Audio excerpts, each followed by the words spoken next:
Hello, this is Stu Phillips, K6TU, and I'm going to show you a video of my new iPad application, K6TU Remote. K6TU Remote is designed for operating a FlexRadio 6000 series completely over the network. It will work both on the local area network, and if you have a virtual private network connection, it will also let you operate your radio remotely. Here we're connected to a Wi-Fi network, and you can see the K6TU Remote application here on the screen. So we will start it up by tapping it on the iPad. This is running on an iPad Air 2, just as for reference. When you first run the application, you will see a series of help screens. These are designed to help you get up and active with the application as quickly as possible. There's a series of these. I'm not going to pause on them in this video. You can see full information about this application on the k6tu.net website. When you get to the last screen, you'll see two buttons on the bottom right.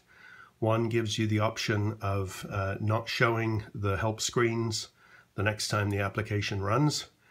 And the other one tells the application that you're done looking at the help. So for now, we'll just go ahead and tap on the Done button. Here you see the radio chooser. The radio chooser shows you the radios that are accessible on your network. And right now you can see there's one Flex 6700. This is my own 6700 here in my home network. On the bottom left of the screen, you'll see a little button called Network Setup. By tapping this, you can select the initial bandwidth that will be used when connecting to the radio. So if you're in an area of weak or slow network coverage, either wirelessly or if you're in a hotel with poor Wi-Fi connections, this allows you to reduce the amount of bandwidth that will be generated on the initial connection message as a way of getting connected to the radio. For now, we're just going to leave it as a default. One note about the radio chooser: you can see a little picture of a 6000 series radio. You'll see the model number underneath, and then depending upon which you have populated in the radio settings, you'll see the radio nickname, your call sign, or if neither of those are set, you'll see the serial number of the radio. If the background of that field is red, it means that the radio is already in use with another client with a graphical interface. And as you know, you can only connect currently one graphical client to the radio at a time. So for now, this radio is available, so we'll go ahead and start the connection by just tapping on the picture of the radio. Here you see a pan adapter. I'm just going to turn the volume down a little bit so we don't get distracted here. As you can see, the iPad volume controls work as a master volume control. Just as with Smart SDR, you can also change the individual volume levels of the slices using the radio controls. The downloaded version from the App Store, which is free, supports receive-only operation using a single slice. You can unlock transmit capability and also get a second slice so that you can work DX in split mode, as an example, by making an in-app purchase of a subscription. I'll show you how that's done a little later in this video. For now, you can see the initial display, pan adapter together with a waterfall underneath. In the top left-hand corner of the screen, you see a heads-up display which shows important information about the slice, in this case slice A. The background of the slice label is red, which means that this is the slice that has transmit enabled, so that when you have the subscription, that would be the one that would be placed into transmit and selecting the transmit frequency. The blue text just underneath shows you the receive antenna. The red text shows you the transmit antenna, and then next to it is the mode, and underneath that the frequency. There's space for enunciators that tell you whether the DSP functions are active in the radio, such as the wideband noise blanker, noise reduction, or INF. And underneath that, you'll see there's a small S meter. So I can use normal finger gestures on the application for controlling the different controls on the screen. For example, I can drag my finger on the slice filter window, and you can see I can use that to tune. Try and do it this way so you can see that the frequency changes. The rate at which the slice is tuned depends upon where vertically on that filter window you place your finger. If you tune at the top, you'll see that the slice always tunes at a rate that keeps the filter window directly underneath my finger. If you tune at the bottom, and we'll keep an eye on the frequency display while I do this, you can see that the radio tunes in single hertz steps, and it will tune at variable step rates as you place your finger at different levels vertically on the slice window. I can pan the pan adapter itself by simply dragging my finger on the pan adapter or the waterfall background, as you can see. And I can use standard pinch gestures for adjusting the bandwidth of the pan adapter. And I can do that again by pinching on either the pan adapter or on the waterfall. And so you can see here I'm zooming in, and then I'll now zoom back out. So you can see the different zoom levels that are accessible. You can zoom all the way in or all the way out to the maximum supported by the radio.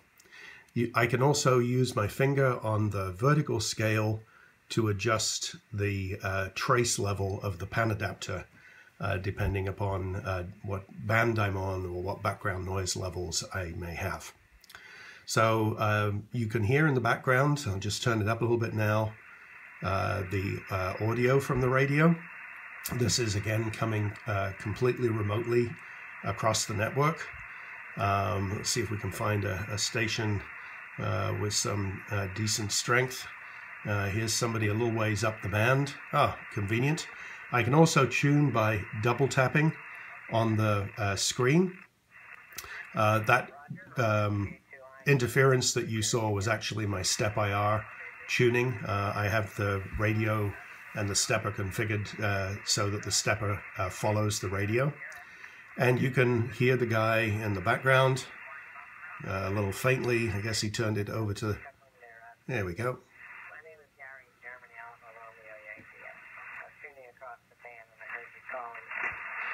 I can also directly tune by tapping up here and entering the frequency. So there is another way of tuning the radio by using direct frequency entry. Okay, let's just turn this back down again for a moment. So if I want to bring up the controls to change different aspects of the radio, we access all of the controls from Control Central. Control Central is normally off of the screen so as to leave the display uncluttered. And to bring it on screen, we simply swipe from the left side of the screen to the right. And there is Control Central. You see little icons for the different control options that are available. For example, here are the receive options. I can change different aspects of the radio, change the mode. You'll see that if I tap some of the buttons, will then come up with a pop-up menu that lets me select different options. Go back to upper sideband. I can change the filter bandwidth. And of course I can change the antenna configuration if I wish to as well. At the bottom you'll see that there are two buttons displayed in this case. This is the RX panel that we're on. If we wanted to access the radio equalizer for the receiver, then we just tap, and here comes the equalizer. You can see right now it's set for a flat response. These stepper controls, by the way, you tap on them in order to change, or you can hold your finger down and they'll repeat continuously. I went for stepper controls in this application because it's much easier for setting precise values than using a slider. So almost all of the controls use these steppers, and again, as you just saw, I can hold my finger down and it will move continuously as long as I hold my finger down. When I release, it stops, and I can then tap on the other side if I want to adjust it back down again. So those are the receiver controls. The transmitter has its own controls. You'll see that there's now some meters displayed. These are relevant when you're in transmit. You can also see that there are controls for adjusting the power levels, microphone preamp, which I'll talk about in a minute. And then, and similarly with the receiver controls, there's also some buttons at the bottom for accessing different controls, such as here we have the CW and the phone controls. Just a note, in the first release of the application on transmit, only phone is supported. CW support will be in the next release. And then of course we also have the transmit equalizer that's set here for a profile that sounds fairly reasonable when using the microphone on the iPad. There's a back button that lets me go back to Control Central. The other controls, the quick controls, let me change various aspects about the display. I can change the frame rate. I can also change the color gain, turn on the auto black balance as is shown here. And the other two buttons let me go back and access the help controls. That's always available, even if I choose to not show the help screens again during the setup. You can always access those controls from the Control Central. And now's a good time to show you the in-application purchase. So we'll go ahead and we'll tap on the subscribe button, and up comes a store interface that lets you access either a 30-day subscription for purchase or a 1-year purchase. The currency and the price will be dependent upon which country you're in and which Apple store your Apple ID is tied to. It's showing it in dollars here, since we're in the United States and tied to the US Apple Store. So we'll go ahead and we'll make a 30-day subscription purchase. You can see it comes up and it asks me to enter my Apple ID password. I'm going to partly blank this, although this is a test account, and won't work for any of you.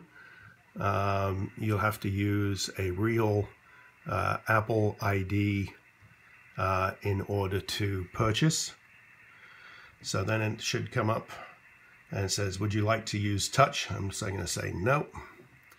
And then in this particular case, it shows you that it's using the test sandbox environment. This is necessary for applications that haven't been approved yet by Apple but are still in test. You won't see that when you purchase the subscription using the version that you would download from the App Store. So we'll go ahead and we'll tap the buy button, and then it will go and make the application as a purchase to the App Store. And it says thank you for purchasing, and then shows you that the subscription is 30 days. Today is October the 1st in 2015. So our subscription expires at the end of this month on Halloween. It also gives you an option of leaving a review on the App Store after you've made a purchase. I don't believe in review nagware, so this is the only prompt that you will get. I hope if you like the application that you'll take the time after you've made a subscription purchase to go ahead and leave a review. As you can see from the text on the left, you can renew a subscription at any time. When you add a subscription purchase while an existing subscription is current, the period of the subscription will be extended. So if I was to add a 1-year extension, which I will demonstrate here. So we're done. We'll just go back to the subscription controls. That's right. It's not going to let me do that until I've exited the app one time. I'll show you that in a minute. So we're done. Now when we go back, you'll notice that in the quick controls, a button has appeared for slice B. If I tap that, you'll see that there is now a second heads-up display on the screen, and we now have 2 slices. Slice B has appeared, and it's currently tuned here and is selected as the active slice. The yellow line that shows the frequency shows you which slice the transmit or receive controls apply to. And I can change the transmit focus by going up here and tapping on the slice ID. You see it's now red. So I'm now set up for operating in split mode. And you'll also see that in the bottom right, there's now a transmit label has appeared. That allows you to go into transmit. So for now, let's just get rid of that second slice. So we'll turn it off. When I turn it off, slice A still is still there, obviously. I'll set it back as the transmit slice. And let's go somewhere down the band where we're not going to cause any interference, hopefully. So here's a tap on what looks like a reasonably empty frequency. And I can adjust the microphone control on the iPad. You can use either a wireless headset, or you can use a Bluetooth connected headset, or you can use the built-in microphone in the iPad. And I will tell you, however, that microphone picks up a lot of background noise. So if you're in a quiet environment like I'm in a pretty quiet room right now, it'll work just fine. Or if you're in a crowded coffee shop, for the benefit of those around you, as well as the station you're talking to on the radio, you probably want to think about using a headset. So if I tap on the transmit and I go back here to access the meters, you can see I've now got the different buttons that enable me to fire up the transmitter, as well as the transmit button that's in the bottom right. And I'll just give you a note about the microphone preamp. The microphone preamp works here on the iPad. It's necessary to set that level so that when we go into transmit, and I'll do that and announce, just so that you can see what's going on. I'll just up the level for a moment so that it'll be roughly about right. Just check the frequency again. Okay, and then pull the controls back up. Is anybody using this frequency, please? K6TU. So you could see the meters move. In particular, I'm just going to key up the transmitter and not say anything for a second. This is K6TU, kilowatt 6 Tango Uniform testing. On the microphone level, you saw both the blue tape and you also saw a red peak indicator. You want to adjust the microphone preamp button so that the peak level is at about -3 dB of that full scale value. That's the value which the radio is configured to generate full output power. If you go above 0, you will start clipping, and that will lose quality in your audio. So I can dismiss the controls by just tapping somewhere else on the screen. And now I can just bring up transmit and the meters will appear on the screen. There's somebody there. Let's have a look. QRZ, kilowatt 6 Tango Uniform.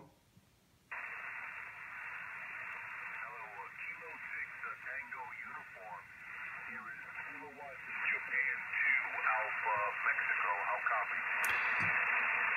Yes, Kilo Juliet 2 Alpha Mike. This is K6TU.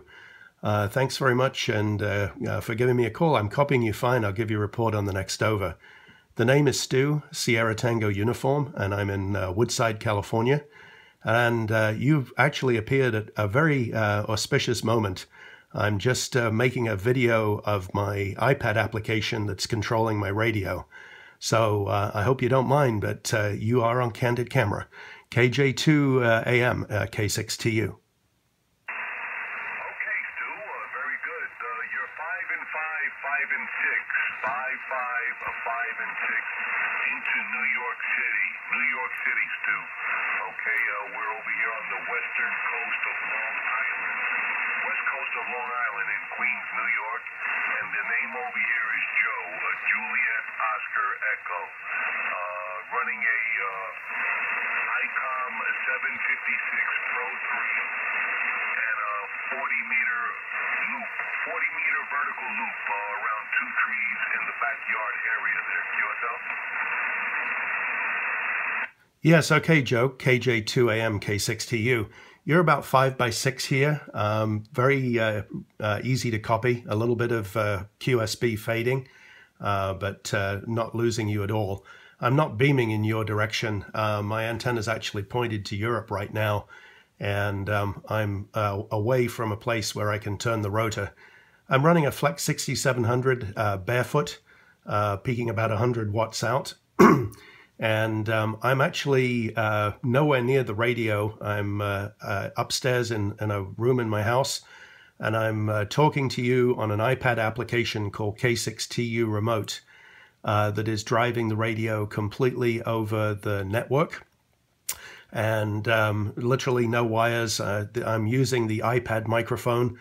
You're probably picking up a little bit of room echo as a consequence, but this video will shortly be on YouTube, and I'll send you a link to it so you can see the application in use and hear yourself coming through the application, Joe. KJ2 AM, K6TU. Okay, Stu, very good. Your last signal was 5.9 on that last over. A little bit of QSB, Stu, but everything copied 100%. I did hear you call a test. I heard you call for a CQ test, and I was just sitting here playing on the computer, and I heard your call sign and wanted to jump in and say a quick hello. Thank you very much, Stu, for the contact, and hope to get that link very soon. All the best to 73. Kilo 6 Tango Uniform from your friend here in New York City. Kilowatt to Japan 2 Alpha Mike. 73, Stu. Thank you. Okay, Joe. KJ2 AM, K6TU. Well, thank you very much indeed for calling me back. Your timing was perfect. As I say, I'm actually videoing this as part of a demonstration of the application. And when you get the video link, if you don't want to see the rest of the video, if you scroll through the video to about the 20-minute mark, you will find this contact. So thank you very much indeed. Great to talk with you. I'll actually be in your fair city in about 2 weeks for a few days vacation in Manhattan. But appreciate the call very much. Hope you have a great evening, and best EX and 73s to you. KJ2 Alpha Mike, K6TU, 73s, Joe. Okay, Stu, I would appreciate it if you look me up when you're in town, okay? We'll go out for a cup of coffee. I'll bring the XYL, and I'll show you around town a little bit, a couple of nice spots that I know. Take care, Stu. K6TU from KJ2AM. Bye-bye. Thank you.